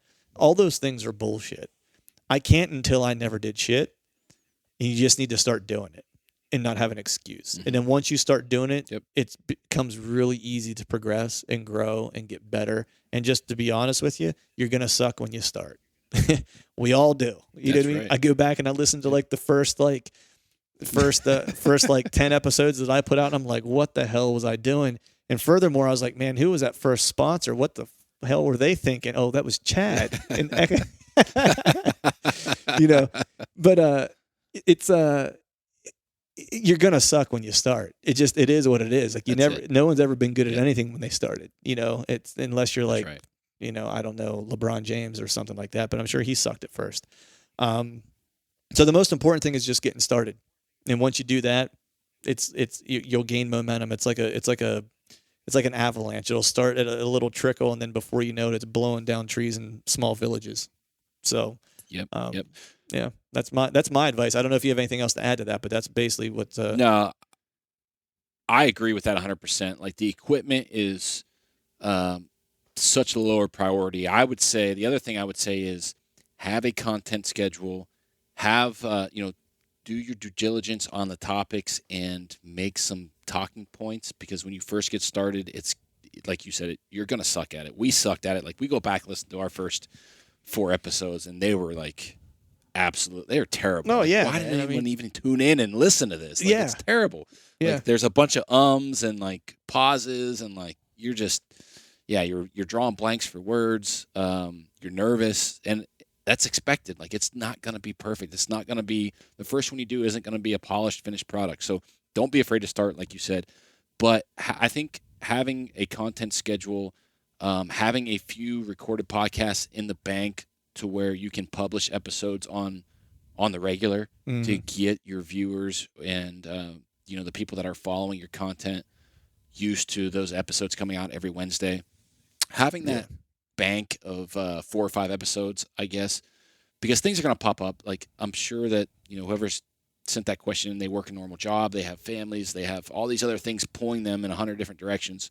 Things are going to pop up, and there's going to be a week where you don't have time, or something comes up and you're not able to record something to get it out on that on that scheduled publish date. So that's what I would say is, have a content schedule, have some things in the bank, and then those first couple episodes, like, just make some talking points on the topic that you are speaking on, that you could just reference in case you hit that difficult spot, where you're drawing a blank and you can't think of something to say. Yeah, exactly. I mean, when I first started, I would always make an outline of some sort of, like, the type of questions I wanted to ask, and then I also did research on whoever the guest was going to be and stuff like that. That way, I knew who they were and knew kind of what their perspective was going to be, and was just doing my due diligence. It's almost like journalism to a degree.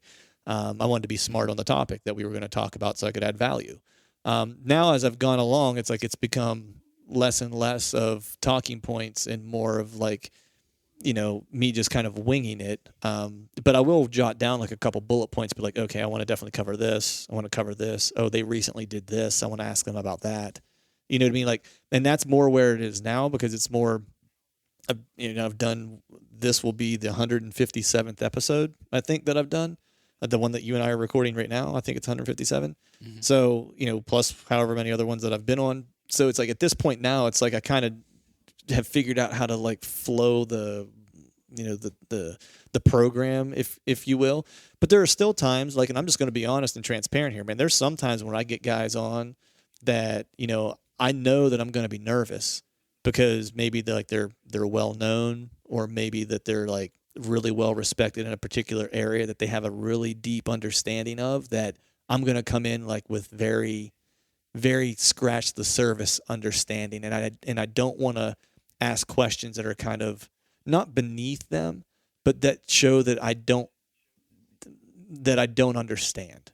You know what I mean? Like, I don't want to do that. And the most recent one that happened with, and I was a little bit nervous to do it, was Lantani, because the dude knows his conservation stuff, like, in and out, right? And I'm talking to the guy who's leading, like, one of the, like, hottest, like, most impactful conservation groups of North America right now. You know what I mean? It's growing, like, leaps and bounds, and they're moving and shaking, and they're getting shit done. And I had, whatever it was, like 40 minutes of his time to hang out and just talk to him. Super nice dude. But before we started talking, definitely a little nervous, because I was like, man, I don't want to say something that just is completely wrong and makes me look like an idiot, But right. Funny thing is I don't have a problem doing that every other day of my life, but that day it was like so. But all right, on to the next question. We have two more. This one will be a good one. What do you usually do for a workout? What's our workout regimen? You want to take this one, or you want me to go first? I am all over the map with this. I'm not going to say that I'm like a fitness freak or fitness model or somebody like fitness personality that you're going to see on Instagram, but I do take it pretty seriously. It's something that I've done probably since I've been 15 because of my athletic career, collegiate football, pro rodeo. Like, it's something I've always carried with me, and it helps me deal with. Actually, I think it helps me more mentally than it does actually physically. Yeah. But I'm gonna talk some age here, I guess. Like, I'm approaching that 40 number. Get some. That's just it, man. There's wear and tear on these bones. There's wear and tear on these joints. So it's gonna be different from age to age, person to person. Everybody's going to be at different fitness levels. Everybody's going to have different goals. But what I would say is regardless of what you're trying to obtain, number one, you should identify what your goal is. You need to be disciplined in your workout approach. There's going to be days where you don't want to work out. There's going to be days that if you're working out in the morning, like, you're not going to want to wake up at 4 o'clock in the morning or 4 or 5 o'clock in the morning and do it before work. But you got to just do it anyways. Like, it's not always going to feel good, but after you get it done, it will feel good. Yeah. But I guess as far as the workout regimen goes, I do about 3 days of weight training. Now, a lot of that stuff, I personally focus on compound movements. I'm not a big isolation guy. I'm not a bodybuilder. So I'm looking to do big movements that are going to target several muscle groups. And the majority of the time right now, because of my age, like, I'm not doing a lot of heavy weight because it's hard on my shoulders, it's hard on my knees, it's hard on my joints. So I'm doing super, super high rep stuff, similar to like high interval intensity training or high intensity interval training, the HIIT stuff, where I'm doing, I don't want to say supersets, but I'm doing giant sets of like 3 or 4 exercises back to back to back to back. And I kind of break that, I guess, within that 3 days. I don't do like a push-pull day. I will do a workout that isolates and keeps blood in certain regions of my body. So I will train chest and shoulders together, and then I will do a day where it's legs. I train my back by itself. I do not train arms at all because, again, I'm doing all these compound movements that are, they're requiring my traps to work when I'm working my shoulders out, working my chest out, because I'm doing so many presses. When I'm training my back, I'm doing a ton of different types of pulls. So I'm, my biceps are, your biceps are so much smaller than your lats, and typically they should be, if your body's proportionate, they should be not as strong as your back. So, as I'm doing these big movements for the major muscle groups of my body, I'm also recruiting those smaller muscle groups just as well. But on top of 3 days of weight training, I'm trying to fit in 2 days of cardio with 2 days of stretching.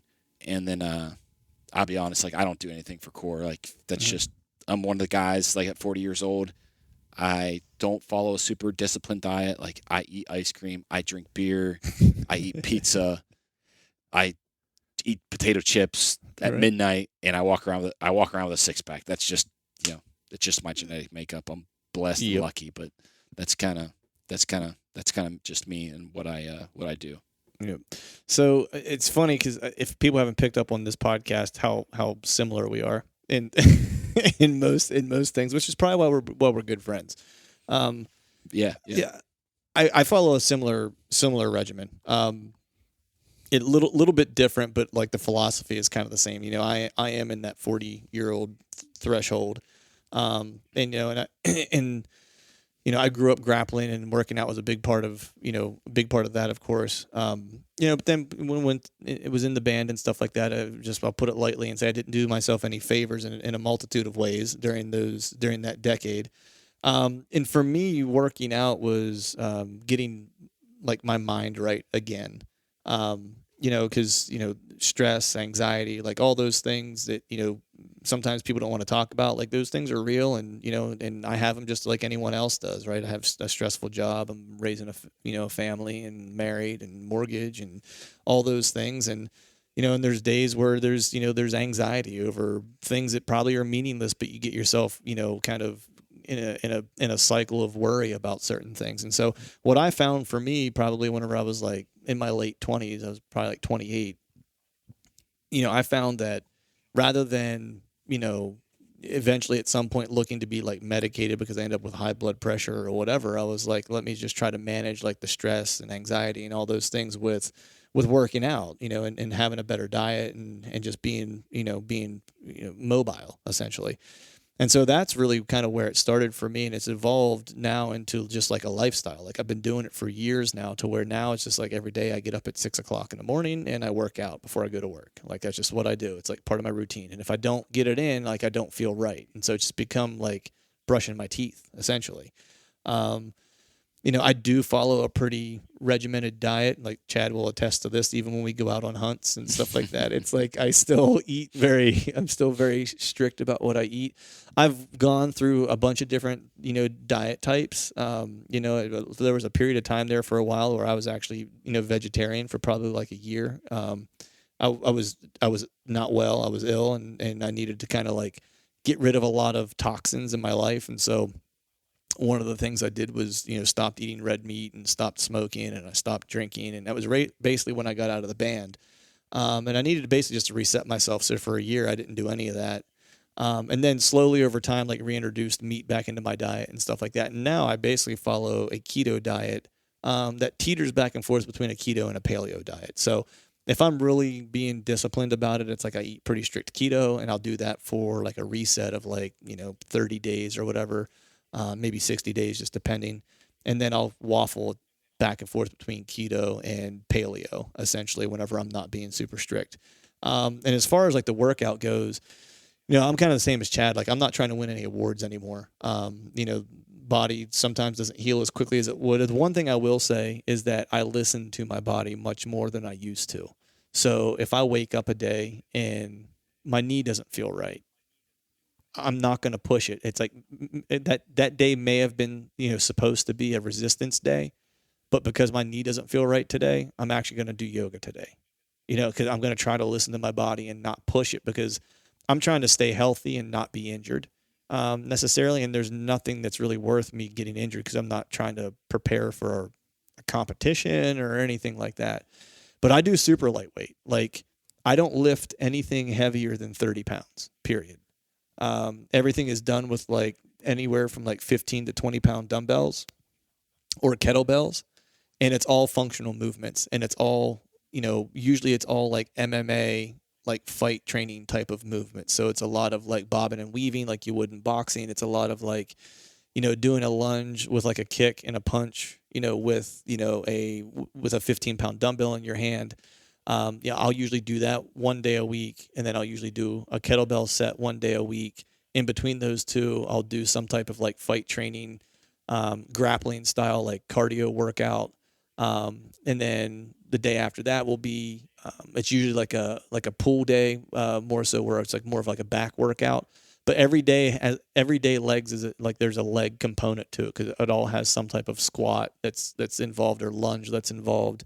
And so it's all just functional body movements that keep me, my whole goal is to be able to be fit to be able to hunt and do all the things that I want to do. And so my strength is more in the functional way to where it's like, I'm not going to be able to put it this way. My brother-in-law lifts religiously and has competed in like different shows and stuff like that.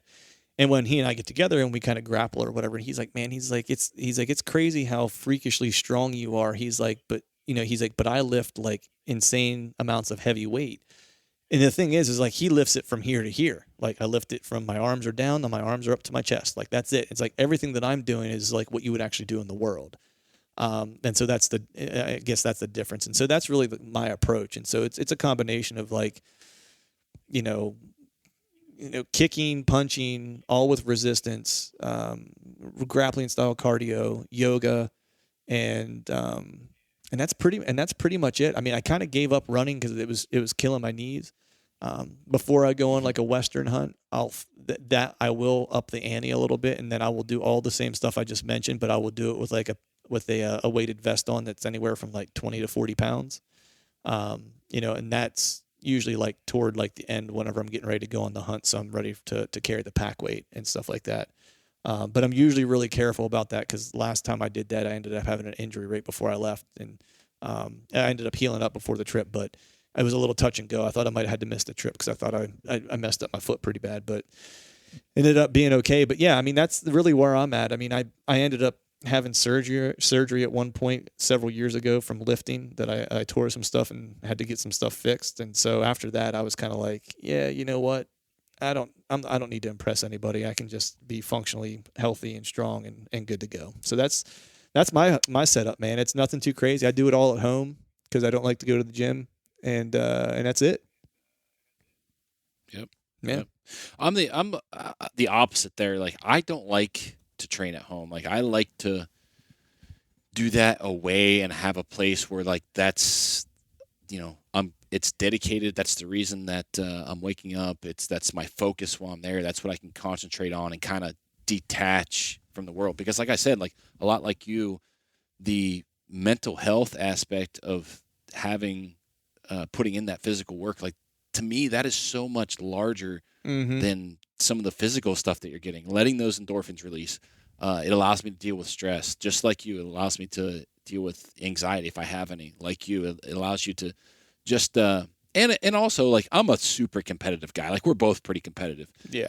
And even though that I'm not training for a competition or training, for anything specific, like in the competitive space, like as an athlete, like there's still a little bit of drive there. Like, you know what? I don't want to get up this morning, but I'm going to go work out anyway because I know I'm better than that. Like I'm going to be better than I was yesterday. So there's still, even though there's nothing there that you're specifically training for, like I still feel like anyone who is that disciplined to go in and put in the work, like there's still a little bit of competitiveness there. It's just focused in kind of a different space, I guess. Yeah. Some days the competitiveness is just getting it in. You know what I mean? Like, well, that's just it. You know what I mean? Like, there's some days where I'm just like, look, I think the one thing that working out also does too is it creates a forced honesty upon you, because you might think one day that you got it. You know what I mean? Or if you walk into like work out a day and you just ain't feeling it, like your body, the weights will let you know, or the resistance will let you know that you ain't got it that day. You know what I mean? Mm-hmm. It doesn't mean that you don't power through it and manage through it. And I always say it's like, look, going through the repetitions, even if I'm in a space where I can't, where what I'm providing isn't everything I can provide isn't 100%, because maybe mentally I have something going on that I'm just not able to focus, or maybe my shoulder's a little bit jacked up, so I'm having to modify something so I can get the workout in and not hurt myself any further or whatever, right? Like to me, I look at that as a win, because the alternative was just to not do it, Absolutely. And, just powering through it and saying, you know what, I'm going to do what I can today, because look, in life, that's sometimes all you can do is what you can. It's like you don't always reach the mountaintop. That's reality, And I think working out is a good reminder of that. That you don't win all the time, and so and that's a good lesson to kind of take. But we got one more question, man. It's the marathon's almost over. One more question. This guy says, I am from Delaware County, so that's actually right around here where I live, or close to where I live. Where should I look, or how should I look, or what should I look for when trying to find private property to hunt? So basically he's asking, how should I go about getting private access? I think is really what the question is. So do you want to crack at this one first? Yeah. Take it. Yeah, I have, well, I'll take it. I actually have a good friend, who started as actually an Exodus customer, and ended up living just right down the road from me, and we became good friends over the last 18 months. And actually, did Jesse Tumpack, I know you've talked to him on the phone, but he lived out that way for a little bit, but he did, yeah, and he actually turned me onto some spots around here. I've been meaning to have him on the show. We just haven't. We started talking about it, and then hunting season came on us, and we just haven't connected yet. Right. Well, that dude is like the master. I mean, that dude is the master at getting permission on private pieces. And I've kind of, I've spent some time with him, like in his process, and like picked his brain. We actually did a whole podcast on it, but there's several things that he looks for, like, and basically to build a short list before he actually goes and knocks on someone's door. And what it is, like, so he'll get on Onyx, and obviously he'll pick a piece that has some type of interest or looks promising as far as deer habitat. Like that, obviously that's number one. Right. So he compiles that list, makes a list of the owner's name, address, and the parcel size. So from there, once he has that list built, he will then go through and reference those parcels to Facebook accounts. So he will actually go in and like do a little bit of detective work and look their names up and say, and like John Smith owns 200 acres. Well, if he goes to that Facebook account or social media account, whatever, and there's a bunch of hunting pictures on there and the guy's like super into hunting, Jesse takes that and he scratches that right off the list. Like he's not gonna, and I commend him because I wouldn't do this either. I wouldn't go knock on someone's door and waste my time or their time if they're a serious hunter. Yep. Like if they have a piece that they own and they're paying property tax on, and maybe that's the whole reason they bought that piece, I'm not going to go and waste their time or my time, because the chances of them letting you on a piece, if they're serious hunters, it's next to zero. It's like in today's age, like it's just not going to happen. Yeah. So he shortens that list from that kind of detective homework. And then from there, it's all about knocking on doors. It's about your personal appearance. It's about being polite. It's about not bothering people. Like, whether you like to say it or not, when you get a knock on your door in 2019, I know, at least this is what if someone that comes and knocks on my door, I'm like, why the heck is someone knocking on my door? Like, it's got to be somebody selling something. Like, I don't want to go answer that. Exactly. Like, if somebody wants to talk to me, they're going to send me a text or call me or shoot me an email or something. Like, no one's going to knock on my door. Mm-hmm. So you have to put yourself in the position of the landowner.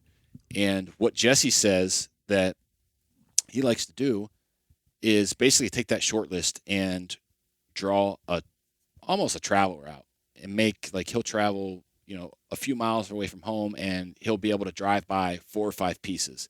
So he basically goes through and drives past that address or that parcel, and, like, not to be a creeper or sound weird, but he kind of eyeballs it and see what's going on. What kind of house is it? What kind of vehicles they're driving? What's in the driveway, or is the garage door open? And when he's driving past, if he doesn't see anyone, if it looks like the house is closed up, well, then he's not going to stop and knock on a door. Mm-hmm. Like, his whole thing is he only stops if he sees someone outside, if he sees the garage door up, because he doesn't want to, like, be the guy that pulls into a piece and the house is closed up, but maybe the neighbor's outside. And, well, now all of a sudden you have a strange person that just pulled into a driveway, is knocking on a door, and there's no one home. Like, right. How does the neighbor not know, or the homeowner know, like, you're not casing that house to break into it, right, like 2 weeks later? So there's always, like, this defense mechanism that private landowners kind of have, or any homeowner has. Like, when there's a strange person on your property, that's your home. Yeah. You don't necessarily want a bunch of strange people walking around. So it's almost putting yourself in their shoes and putting your mind in that same thought process as if you own that piece. So that's kind of where he starts. But from there, like, once he makes contact with that landowner, it's about being presentable. So you're not wearing camo or, dirty, nasty clothes. Like, when you make that introduction, when you're meeting them for the first time, you're dressed like a normal person, like blue jeans, respectable shirt. You shake the person's hands, eye-to-eye contact. You speak clearly. You're not cussing. You don't have chew or dip in your mouth. Like, just be a respectable human being and be able to communicate with them. Yeah. And I think it's important to know, like, the first thing out of your mouth should not be, "Hey, my name's Chad Sylvester. Can I have hunting permission?" Right. No, I'm a whitetail hunter. I want to hunt on your piece. Like, that should not be the first thing that comes out of your mouth. Right. Make small talk. Figure out, if you see a motorcycle in their garage, if the garage door is open, or you see a dirt bike or something in there, like, ask them about it. Yep. Like, just make small talk and be a decent human being and make some type of connection there with them before you go in and say, the real reason why I stopped is, I'm an avid whitetail archery hunter. I'm new to the area. I was doing a little bit of research on the county auditor's website or looking on Onyx and saw that this was a pretty big tract of land, and it looked like it was really good whitetail habitat. I don't have a whole lot of pieces to hunt, and I was just curious if you allowed people to, if you granted people permission to archery hunt, and, if see where it goes from there, I guess. But those are all kind of things that Jesse has done, and I've seen him do, and I've actually seen it work. So that I've kind of adopted that, because personally, I've never up until this year, like I've never really gone through that process. I've luckily had a giant private chunk owned by my grandfather, family farm, to hunt, and then I kind of moved right into hunting public. So Yep. I've never, until this year, I've never really had to knock on doors, and it's a weird thing. Like I talk to a lot of people on podcasts, YouTube videos, and all this stuff, but when you like knock on someone's door that you don't know, like I instantly got nervous. Like, Yep. like the worst thing they could say is no, right? Yeah. Like if you don't ask, the answer is always no. So Yep. keep that in the back of your mind also. But you're going to be nervous. It's just part of it. Yeah, exactly. I don't know that I have anything to add to that. The only thing that I've done, so I always make the goal for myself every year that I'm going to go, whether or not I get any access or not, I always make the goal that I'm going to go knock on doors and attempt to get some permission in a couple pieces. And every year it's just like I get busy and then I find some reason not to go do it. But the only thing that I would add that I've actually done, and I actually got this from John Eberhart, is I actually wrote a hunting resume that basically just outlines like who I am. Like it has where I work, what my job is, what I do for a living, that I'm married, I have a daughter, I live in the area, like just a little bit about me, like what I'm asking for. I'm asking for permission to hunt, to bow hunt whitetails with archery equipment. You know what I mean? Like very specifically what I want to ask them about. And I basically just, I made that so I could have the conversations you're suggesting, which is, being polite, humble, making some small talk, and doing exactly what you said. Hey, did some research, you got a great piece of ground here. I noticed there was a couple draws, off that eastern side of your property that I thought would look really good for some deer hunting. Wanted to stop in and see if there was ever an opportunity to maybe hunt the property and get some access to be able to hunt back in there. I would even add in, if I'm going to run trail cameras, it'd be like, hey, I know there's a lot of issues with people trespassing and stuff like that. I run trail cameras. So I'm happy to hang some back here and kind of help you monitor to see if anyone's on here illegally and let you know. I'll come through and check them every so often, and then also offer up, like, if it's an older person, especially, it's like, hey, I see you have a wood stack out here. I don't mind coming out like a Sunday or two and, maybe splitting some firewood for you or fixing your fence over here or whatever, just something to help them out. And then the reason I have the resume is like, even if they say no, like, hey, I appreciate your time. Let me leave this with you. It has all of my information on it. If you happen to change your mind, feel free to give me a call or shoot me an email or whatever. That way they have some form of contact. It seems like legitimate because you've actually you took the time to actually document your thoughts and ideas, and it gives them something to take with them. That way, if they do want to get a hold of you, if they did change their mind for some reason, then they can get a hold of you. And the reason they might change their mind is maybe they have two guys that they've already given permission to, and they didn't want a third. And then say something happens where that guy runs his truck through the guy's yard and ruts it up, and that guy's out of there now, and he's like, let me give that guy a call, and then he doesn't know how to get a hold of you. So now at least he has something that he can get a hold of you with. So that's just the one thing what I add. I know John has said in the past that that's worked really well for him. So just wanted to add that one in. But man, I think we've been going strong, dude. Almost 3 hours. I think we're definitely gonna have to cut this one up into a couple pieces. But before I let you get going, man, why don't you let people out there know where they can find out more about you, find out more about Exodus Outdoor Gear and all your kick-ass trail cameras? Yeah, you can find me on Facebook personally on Facebook and Instagram at Chad Sylvester or Sylvester_Chad, something like that. But yeah, company stuff, ExodusOutdoorGear.com, Exodus Trail Cameras on all social channels, Facebook, Instagram, YouTube, and then Trail Cam Radio, our own podcast. So yeah, that's it. Awesome, man. Well, buddy, thank you for jumping on here. This was a good time, man, because we haven't had a chance to catch up like this and do a podcast since I think last show season at Harrisburg, and then so I think we'll be seeing each other soon at that show here coming up, if not before. If I don't talk to you before Christmas, I know that's like the date that we're recording this. We're like a little over a week and a half out from Christmas. If I don't, I'm sure I'll talk to you before then. But if something weird happens that I don't, you have a Merry Christmas. I hope your family enjoys the holiday, and be safe. And I hope you get a little time off and a little relaxation. You deserve it. You too, brother. All right, folks, that's a wrap for today's show. I'd like to thank all of you for listening. If you haven't yet, please head over to iTunes and leave us a 5-star rating, and be sure to subscribe to the podcast. We'd be super appreciative if you do those 2 things for us. And before I shut this thing down, I need to give a big shout out to our partners who continue to help us make this podcast possible. Tethered, Exodus Outdoor Gear, Skull Brew Coffee Company, Gumleaf USA Boots, Obsession Bows, Ramcat Broadheads, Trophy Taker Rests, and Dead Downwind. And until next time, we'll see y'all.